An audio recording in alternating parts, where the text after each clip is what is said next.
Il est 13 h à Conakry. Bon après-midi à tous. Merci de suivre Kavi TV. Bienvenue dans cette édition d'information. Voici les titres. Fonike Mengue ici ont regagné leur domicile dans la nuit du mercredi. Ces activistes étaient détenus à la maison centrale depuis le 1er août 2022. Leur libération imprévue ne laisse pas indifférents leurs avocats qui dénoncent une libération sans procédure judiciaire. Les détails à suivre dans ce journal. À Kamsar, les opérations de déguerpissement se poursuivent. Les écoles et les lieux de culte ne sont pas épargnés. C'est le cas dans les quartiers de Sangoya et de Bafon. Plus de précision, c'est dans un instant avec notre envoyé spécial depuis la zone minière de Kamsar. Encore une fois, bienvenue. Oumar Silla, Fonike Mengue, Ibrahim Diallo, Biloba, Seikou Yayabari sont désormais libres. Après plus de 8 mois passés à la maison centrale de Conakry, ces activistes ont regagné leur domicile dans la nuit de ce mercredi. Les avocats de ces derniers condamnent leur libération illégale. Notre reporter, Mama Aïssata Tawel Kamara, s'est rendu au domicile de Fonike Mengue ce jeudi. Suivez son reportage. Ce jeudi matin, le domicile de Fonike Mengue ne désemplit pas après sa libération dans la nuit du mercredi. Ici, voisins, amis et parents de cet activiste sont massivement mobilisés pour partager ce moment de bonheur avec cet ancien détenu. Déjà, la joie se lit sur les visages. Ismaël Diallo est un ami d'Oumar Silla. Il se dit partagé entre joie et satisfaction. Vraiment, je peux même pas exprimer réellement mes émotions. Je suis content, vraiment, je rends grâce à Dieu de l'avoir vu en bonne santé aujourd'hui et le voir bien portant et aussi toujours les mêmes motivations et toujours les mêmes convictions. Le collectif des avocats de ces activistes rejette la manière dont ces clients ont été libérés. Maître Salifou Biyavogi condamne cette façon de faire. Je suis heureux de le voir, d'être à côté de lui. Il a tenu, il a résisté malgré toutes les pressions, mais je regrette que la justice soit mise à terre, que le droit n'ait pas été dit. Hier, la Cour suprême a rejeté le pourvoi dilatoire qui a été introduit par le parquet général. À la suite de ce pourvoi, on devait se retrouver ce matin ou les jours qui vont suivre devant le tribunal de première instance de Dixine pour que la justice nous dise pourquoi ils ont été privés de leur liberté et qu'on se défende après qu'elle décide en toute souveraineté. Parce que nous devons rester légalistes. Dans un état de droit, force doit rester à la loi. Mais hier, on les a forcés. Ils ont été obligés de quitter la prison contre leur gré, contre nous-mêmes notre gré. Et sans condition, absolument rien. Sous la base d'un simple ordre de mise en liberté du parquet général qui n'est pas en soi une décision de justice. C'est la 5e arrestation de Fonike Mengue selon son avocat. Il est désormais libre sans aucune poursuite judiciaire. Incarcéré dans la nuit du 29 au 30 juillet 2022, Oumar Silla et compagnie ne comptent pas abandonner leur combat citoyen. Justement, les leaders du Front national pour la défense de la Constitution étaient détenus à la maison centrale de Conakry depuis le 1er août 2022.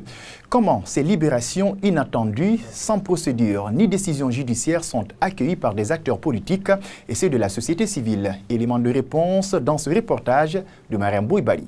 Incarcéré à la maison centrale de Conakry depuis 9 mois, la libération des leaders du FNDC sans le respect de la procédure judiciaire divise les acteurs de la classe politique et ceux de la société civile. Pour Oyebe Yavogi, secrétaire général par intérim du PDG RDA, la libération d'Oumar Silla, Ibrahim Diallo et Mamadou Biloba devait être en conformité avec les textes de loi et non sur la base d'une revendication partisane. Pour donner un sens à la refondation, je pense qu'on devait être respectueux des principes judiciaires, de la procédure judiciaire, afin qu'ils soient libérés. Et parce qu'on l'avait dit, mettre main sur des gens, les placer en détention, et jusqu'à ce que ça prenne une certaine durée et que cela ne soit pas justifié, nous avons estimé qu'il fallait aller au procès et que s'il devait être acquitté, qu'il soit acquitté du point de vue judiciaire et s'il devait être condamné, qu'il soit condamné. Mais pour cet acteur de la société civile, cette libération de ces leaders du FNDC est aussi une façon de participer au maintien de la paix dans le pays.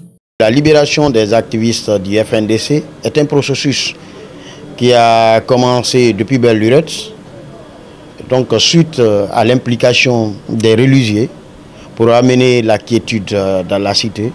Je pense bien ce n'engage que ma personne est due à la situation actuelle qui prévaut dans le pays.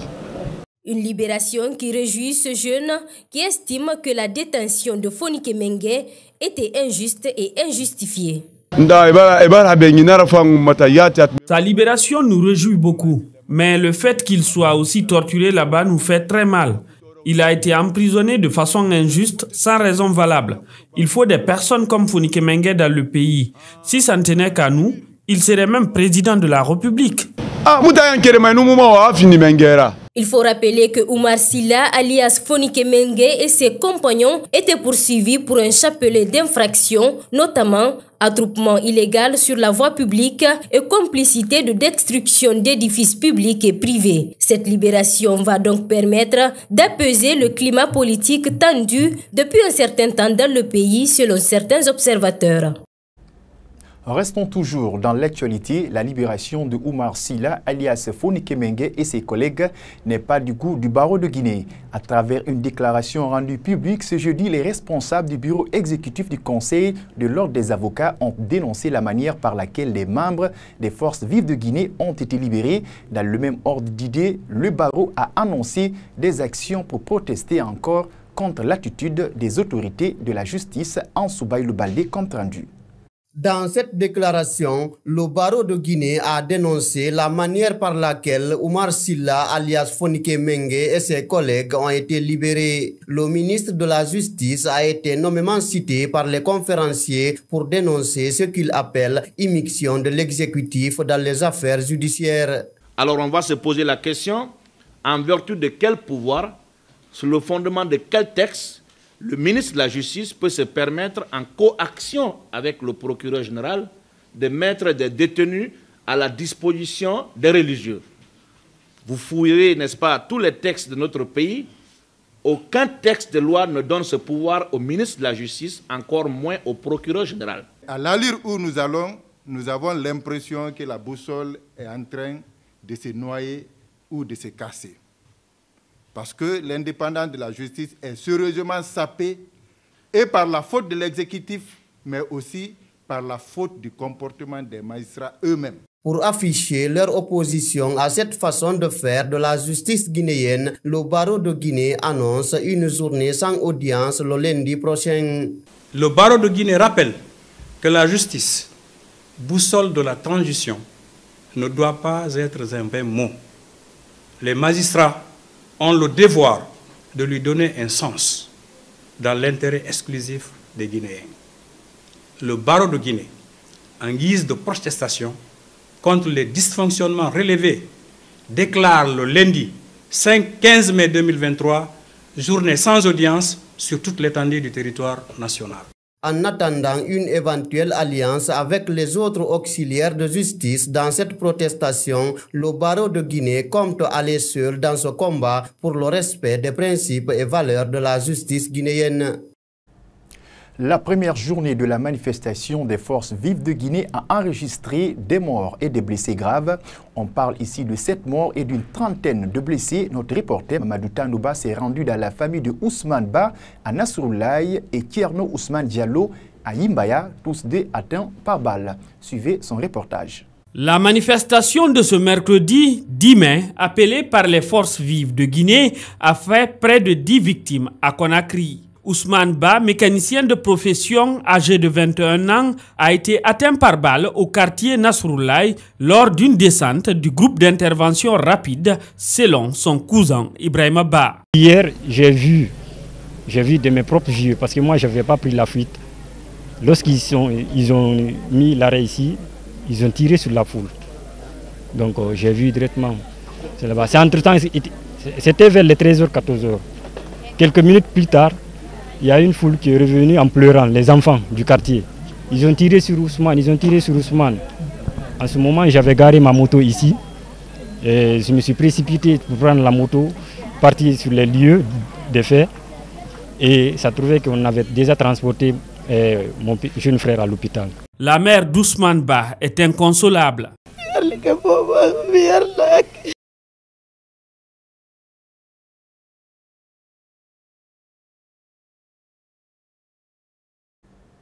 Fonike Mengue et Si ne sont pas totalement en liberté. Ils sont mis à la disposition des religieux juste pour répondre à une exigence.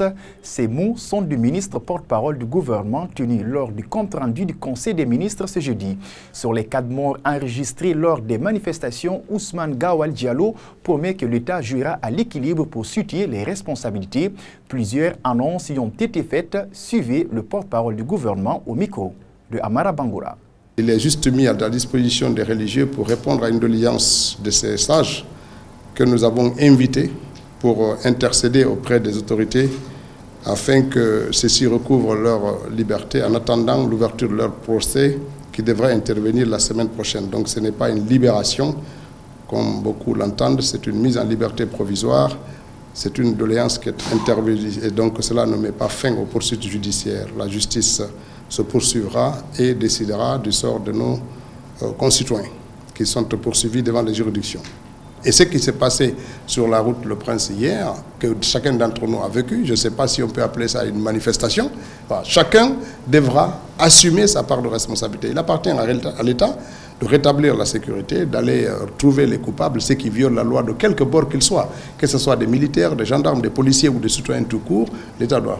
On ne peut pas demander à ce que l'État traque ceux qui violent la loi du côté des forces de défense et de sécurité et laisser les citoyens libres qui violent la loi également. Et quand les citoyens sont interpellés, on dit non, non, non, c'est un abus. Et après, on souhaite qu'on interpelle les policiers. Et je pense que l'État doit être équilibré entre tout le monde. Quand on viole la loi, de quelque bord que l'on soit, la justice devra agir.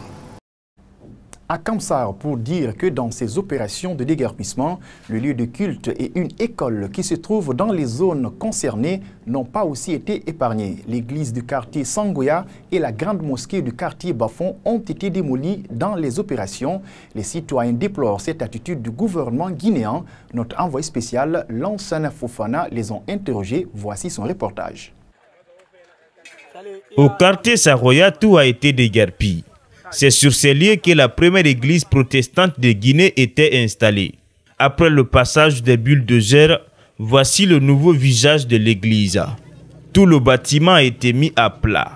La grande mosquée du quartier Bafon a également été démolie. Les religieux de ces 2 lieux de culte déplorent cette situation. Notre mosquée a été démolie. Nous sommes tous des sinistrés désormais. Nous n'avons pas où aller. Moi-même, quand ma maison a été déguerpie, c'est dans cette mosquée que je dormais. Aujourd'hui, je n'ai plus où passer la nuit. On voit un groupe de militaires venir. Et du coup, ils nous ont fait comprendre que l'église ne sera pas épargnée. Pendant que nous n'avons rien préparé, les appareils, les amplis, les chaises étaient dans l'église. Et c'était un peu compliqué pour nous. Vraiment, c'est déplorable. Nos mamans étaient là à pleurer, les enfants également, les parents. C'est des milliards qui sont partis tout comme ça dans l'eau. Le groupe scolaire Saint-Suzanne 2 de Kamsar n'a pas été aussi épargné. L'école existe dans ce quartier depuis plusieurs années et regroupe plus de 300 écoliers. Alors que ces élèves étaient en pleine situation de classe, ils ont été surpris de la visite des bulldozers. Les militaires sont venus, ils ont fait sortir les élèves de la classe et ils ont cassé. Les élèves étaient en cours, on les a vidés, on dit vous sortez ou on casse sur vous. Alors les élèves sont sortis et ils ont cassé, ils ont saccagé tout le matériel. On n'a pas pris un iota. Je ne sais pas comment nous allons terminer l'année avec les candidats. Ça nous reste quelques jours pour les examens. Je suis choqué contre les gens qui ont fait cela, car nous représentons la Guinée aussi.